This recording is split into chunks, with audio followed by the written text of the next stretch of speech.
Mesdames et messieurs, chers amis de la presse, je voudrais d'entrée présenter nos excuses pour les 7 minutes de retard avec lesquelles la conférence va démarrer. Nous sommes ici ce matin au nom du MVCI.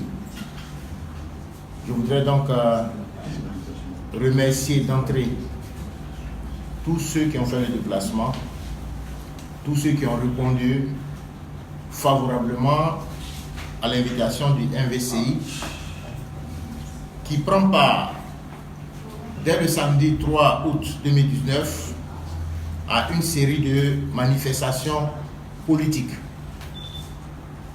Le MVCI, qui est un parti politique ivoirien, légalement constitué et déclaré conformément à la loi de 1993 sur les partis politiques et les groupements politiques en Côte d'Ivoire, voudrait par ma voix, à l'occasion de cette conférence, lancer un appel aux Ivoiriens.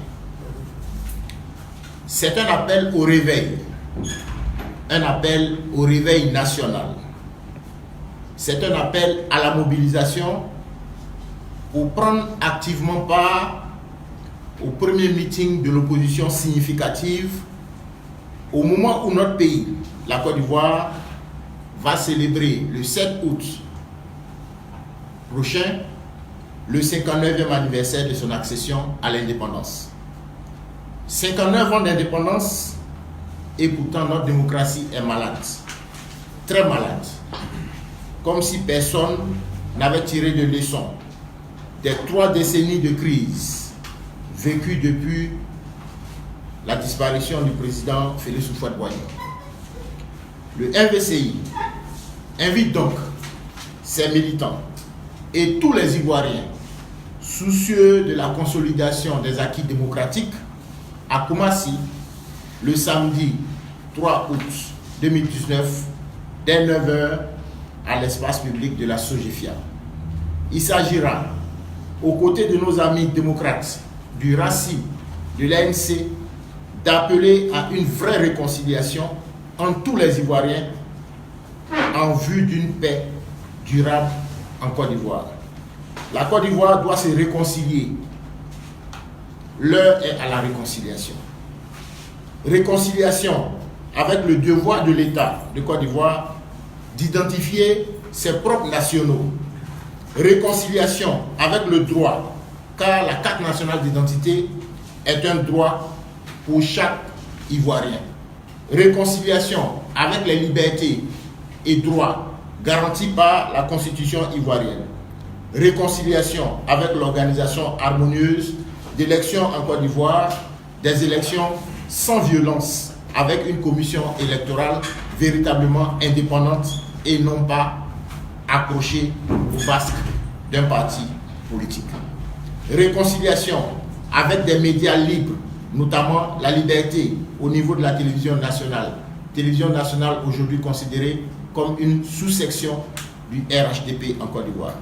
Mesdames et messieurs, le MVCI ne saurait appeler les Ivoiriens à ce meeting sans saluer les retrouvailles entre les 2 anciens présidents de la République, Laurent Gbagbo et Henri Konan Bédié, qui viennent de montrer que la paix est possible en Côte d'Ivoire. C'est sur cette note que je réitère l'appel du MVCI aux Ivoiriens pour le premier meeting de l'opposition significative qui aura lieu à Koumassi le 3 août 2019 dès 9h au terrain de la SOGEFIA. Je vous remercie.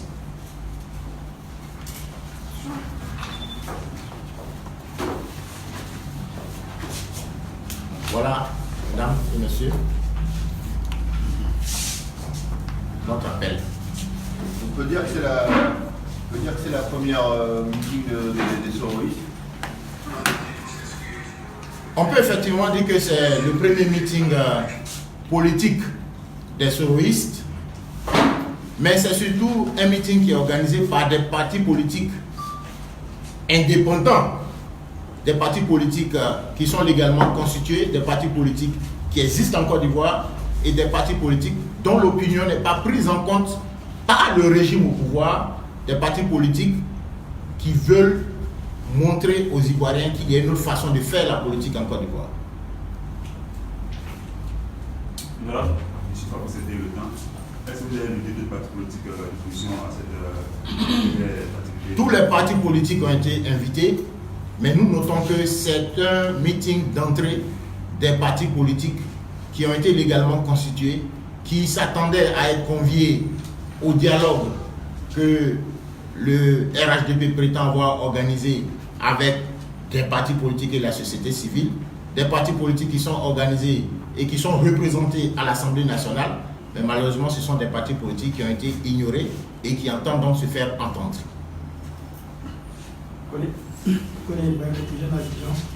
Vous avez dit que vous saluez les retrouvailles entre le président Bédié et le président Gbagbo. En quoi est-ce que c'est salutaire pour vous? Ben écoutez, depuis 2017, le 3 avril 2017, le président de l'Assemblée nationale avait appelé à une réconciliation entre les Ivoiriens. Et dans la foulée du 3 avril 2017, nous avions créé le 9 juin 2017 l'Alliance du 3 avril qui appelait effectivement les Ivoiriens à une réconciliation sincère. Nous avions appelé à un dialogue entre les principaux leaders en Côte d'Ivoire, un dialogue entre les Ivoiriens. Aujourd'hui, vous voyez que le président Laurent Gbagbo et le président Henri Konan Bédié se sont retrouvés, ce que d'aucuns pensaient impossible en Côte d'Ivoire. Ils se sont retrouvés. Maintenant, ils montrent la voie au président du RHDP, ils montrent la voie à tous les cadres du RHDP qui pensent que les Ivoiriens n'ont pas besoin de réconciliation. Nous saluons cette rencontre de Bruxelles et nous attendons maintenant qu'une autre rencontre ait lieu ici en Côte d'Ivoire parce qu'il faut que le président Laurent Gbagbo rentre pour se retrouver avec le président Ouattara, le président Soro et le président Bédié pour parler de l'état de la Côte d'Ivoire, pour parler de la paix en Côte d'Ivoire. Moi, Jaco de Génération Nouvelle, qu'en est-il de la rencontre annoncée de l'ex-président de l'Assemblée nationale et de Laurent Gbagbo? Écoutez, lorsque le président Henri Konan Bédié a annoncé sa rencontre avec le président Laurent Gbagbo, d'aucuns en Côte d'Ivoire ont cru que c'était une blague. Des contacts ont lieu entre les deux personnalités dont vous avez fait cas. Nous disons souvent qu'il faut laisser le temps au temps. Le premier qui a parlé de réconciliation entre les leaders, c'est bien M. Sorogio. Et comme il avait affirmé en 2016 et réaffirmé en 2017, il ira tôt ou tard rencontrer le président Laurent Gbagbo. Mais déjà au niveau des états-majors, des contacts ont lieu, des contacts fréquents ont lieu. Jérôme Bongo Réveil, quel sera le message que vous allez lancer ce jour-là, quand on sait que le week-end dernier, le RHDP était à faire effacer les traces de mensonges qui ont été cités par votre leader là? Écoutez, je me suis déjà prononcé sur les sorties du RHDP. Le RHDP prétend pouvoir être majoritaire en Côte d'Ivoire. Le RHDP appelle les Ivoiriens à regarder sa mainmise sur les collectivités décentralisées, c'est-à-dire les communes et les régions. Mais souvent, je dis aux Ivoiriens que le RHDP ne représente que 25% de l'électorat en Côte d'Ivoire. Le RHDP ne représente que 25% de l'électorat en Côte d'Ivoire. Et demandez aux techniciens, aux experts du RHDP, ils vous diront qu'à l'occasion de ces dernières élections qui ont nécessité la mobilisation de ressources publiques, qui ont nécessité la mobilisation de personnes armées pour violenter des candidats, le RHDP s'en est sorti avec moins de 1 500 000 voix sur un électorat estimé à 6,5 millions. Avec 1 500 000 voix, avec des empêchements de vote, vous ne pouvez pas vous faire passer pour des majoritaires. Ils ne peuvent pas effacer les traces d'un leader dans sa propre localité. Ce n'est pas possible. Et aujourd'hui, nous sortons de la politique communautaire, nous sortons de la politique régionale, nous sortons de la politique ethnique. Nous demandons aux Ivoiriens de faire de la politique. La Constitution interdit le repli identitaire, mais quand le RHDP le fait, tout le monde trouve que c'est normal. Nous leur disons simplement que les élections auront lieu en 2020. Nous serons au rendez-vous de ces élections de 2020 Parce que contrairement à ce qui a été dit à Fergué, quand nous disons que chaque Ivoirien doit avoir une carte nationale d'identité, il n'appartient pas au Premier ministre, dans un meeting, de dire qu'une loi a été adoptée en 2014, loi qui fixe le coût de la carte nationale d'identité à 5 000 francs CFA. Mais je pourrais dire au Premier ministre qu'en Côte d'Ivoire, nous avons des lois qui ont été adoptées, dont la Constitution du 1er août 2000 qui a été adoptée. La Constitution du 1er août 2000 qui a vu le RDR appeler ses militants à voter oui, même si après, on a demandé à certains de voter non. Mais cette Constitution, elle a été votée. C'est parce qu'on estimait au sein du RHDP que cette Constitution n'était pas bonne, qu'elle a été modifiée. Elle a été remplacée par la Constitution du 8 novembre 2016. Donc, on ne va pas s'accrocher sur des dates. En 2014, il n'était pas question d'élaborer des nouvelles cartes nationales d'identité multifonctions. Il n'était pas question de mettre en place le registre national des personnes physiques. Nous allons demander aux Ivoiriens de se tenir prêts pour avoir leur carte nationale d'identité. Ce que le Premier ministre ne veut pas dire aux Ivoiriens, nous allons le réitérer à commencer. Nous avons estimé que l'État de Côte d'Ivoire a assez de ressources pour financer les cartes nationales d'identité de ces nationaux. C'est aussi simple. On veut la transparence, on veut une nouvelle forme de gouvernance. Il faudrait que le gouvernement accepte de reconnaître ses erreurs et qu'à un moment donné, on mette fin à ce que nous avons dénoncé ensemble par le passé. Donc voilà, nous irons à commencer, appeler les Ivoiriens à comprendre qu'ils ont le devoir, ils ont le droit de revendiquer une nouvelle forme de gouvernance en Côte d'Ivoire et que les menaces d'un parti politique, fût-il au pouvoir, ne doivent pas effrayer un Ivoirien. Noël Zako, Génération Nouvelle, le 6 juillet dernier, le professeur Brahma Moriféré a tenu un discours. Aujourd'hui, il est poursuivi par la justice. Vous allez tenir un meeting, vous n'avez pas peur des représailles? Écoutez, si pour un discours, M. Brahma Moriféré est poursuivi, moi j'ai été déjà poursuivi pour un tweet. J'ai été poursuivi pour un tweet. Peut-être que pour cette conférence de presse, on va venir me poursuivre chez moi à la maison. Mais je dis que la prison est faite pour les hommes. C'est ceux qui pensent que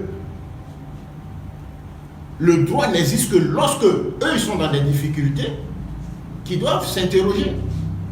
Parce que ces justiciers, parce que je les appelle des justiciers, qui se paient le luxe de faire une descente dans le domicile d'un responsable politique au motif qu'il aurait utilisé un mot banni des dictionnaires en Côte d'Ivoire, ceux-là doivent se remettre en cause. Parce que la Côte d'Ivoire a une histoire. La Côte d'Ivoire, c'est 3 décennies de crise. On a tout entendu ici. La Côte d'Ivoire, c'est une crise armée. On a tout entendu ici. Donc, au niveau du RHDP, il faut qu'on se remette en cause parce que le RHDP quittera le pouvoir. Mais la justice ivoirienne va rester. Et la justice ivoirienne doit se dire que le nettoyage qu'ils font aujourd'hui parmi les hommes politiques, ce nettoyage pourra se faire en leur sein. Parce qu'on n'a pas besoin d'une justice corrompue. C'est ce que nous disons au MVCI. On a besoin d'une justice qui dise le droit, qui dit le droit. On n'a pas besoin d'une justice qui interprète le droit selon la volonté des hommes politiques, qui estiment qu'ils n'ont pas besoin de concurrents, qui estiment qu'ils n'ont pas besoin d'opposants. Nous sommes opposants. Je l'avais dit en janvier, peu de temps avant mon arrestation, nous sommes tous des prisonniers en Suisse.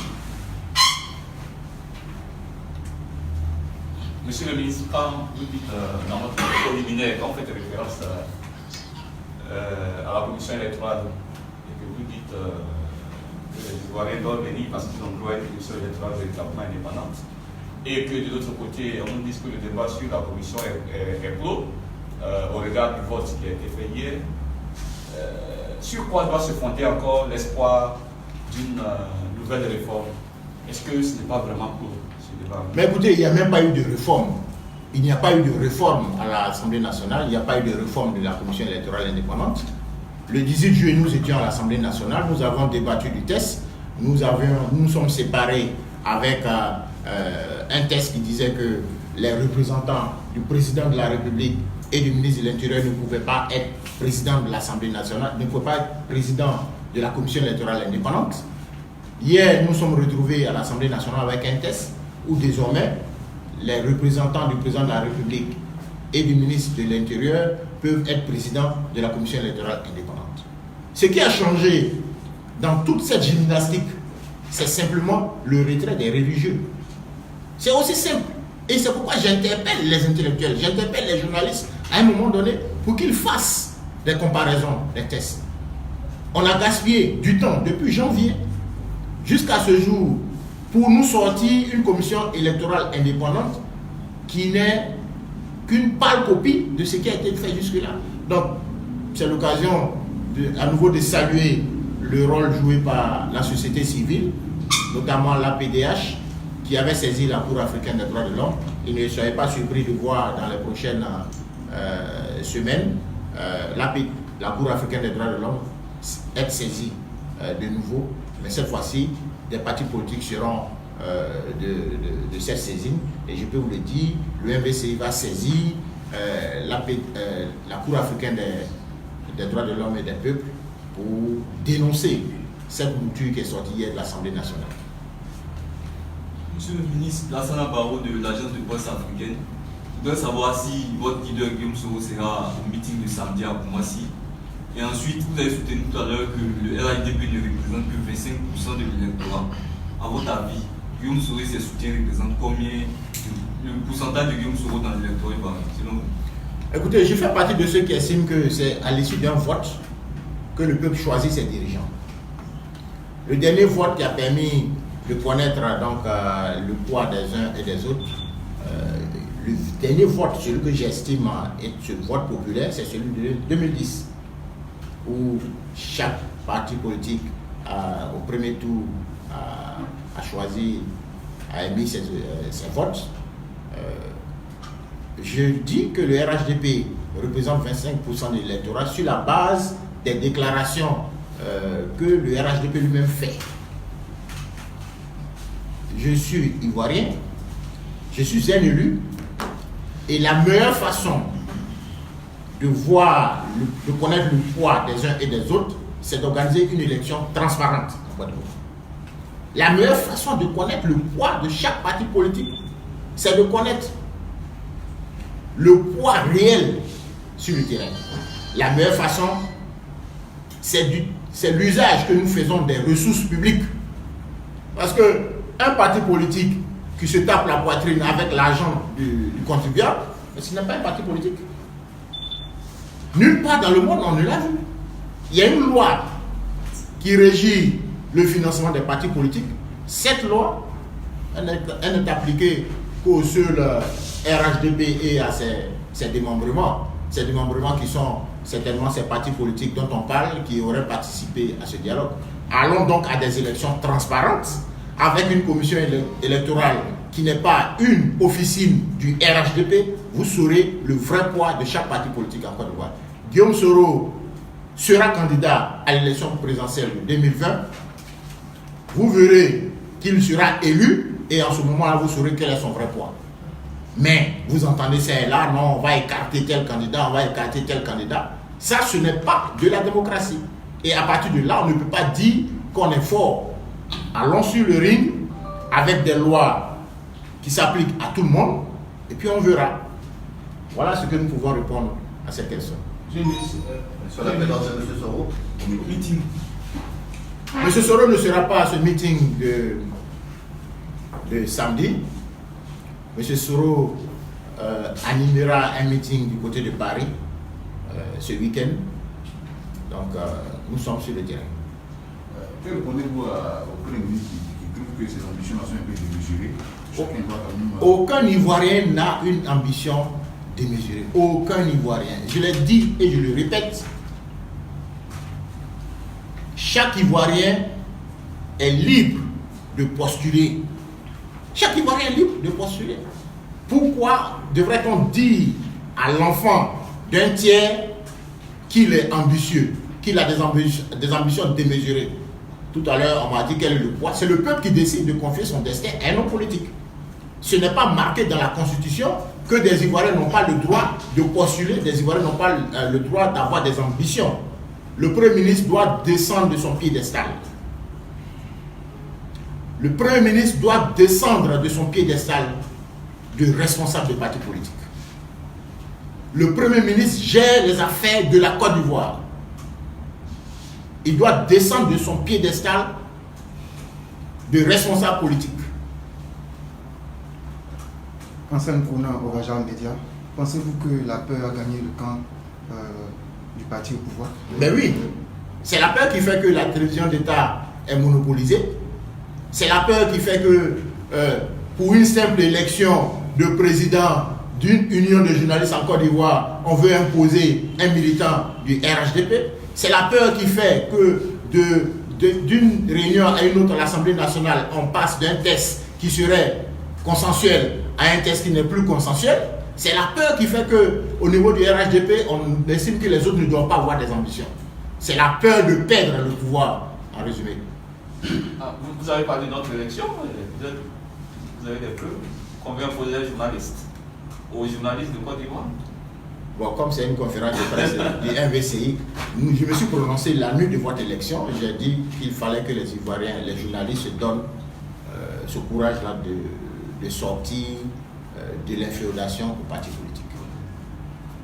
Hervé Fama, GTS TV, comment se prépare la mobilisation sur le terrain? Mais la mobilisation a lieu en ce moment où nous parlons. Les militants sont en train d'identifier donc le site du meeting. Nous avons pris toutes les dispositions avec les autorités administratives. C'est l'occasion pour nous de saluer le maire de Koumassi, le ministre Cissé Bakongo, pour sa disponibilité. Le meeting avait été annoncé dans un premier temps à la place Inch'Allah. Finalement, c'est à la SOGEFIA parce que des travaux ont lieu en ce moment à la place Inch'Allah. Donc ça a été vite corrigé. Les militants vont converger des 10 communes d'Abidjan. Les militants pour le meeting de Koumassi ne viendront pas des 11 régions de Côte d'Ivoire. La Côte d'Ivoire compte 31. Ils ne seront pas transportés, non? Ils ne seront pas transportés. Ils ne seront pas transportés. Ils viendront d'eux-mêmes parce qu'ils ont soif de réconciliation. Des Ivoiriens ont soif de réconciliation. Voilà ce que nous voulons dire. Vous avez appelé combien de personnes?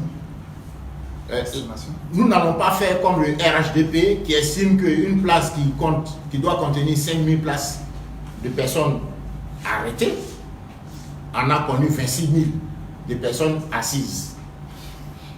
La place, Inch'Allah, la place de la SOGEFIA au niveau de Koumassi compterait, d'après ce qu'on nous a dit, 5000 places de personnes, donc assises et debout. Donc nous comptons à peu près sur la présence de 5000 personnes. De quoi sera-t-il question de ce samedi? Mais oui, nous l'avons dit, nous allons parler des cartes nationales d'identité, nous allons parler de la commission électorale indépendante, nous allons parler du respect des libertés et des droits en Côte d'Ivoire, nous allons parler de la réconciliation en Côte d'Ivoire. Merci beaucoup. Merci beaucoup.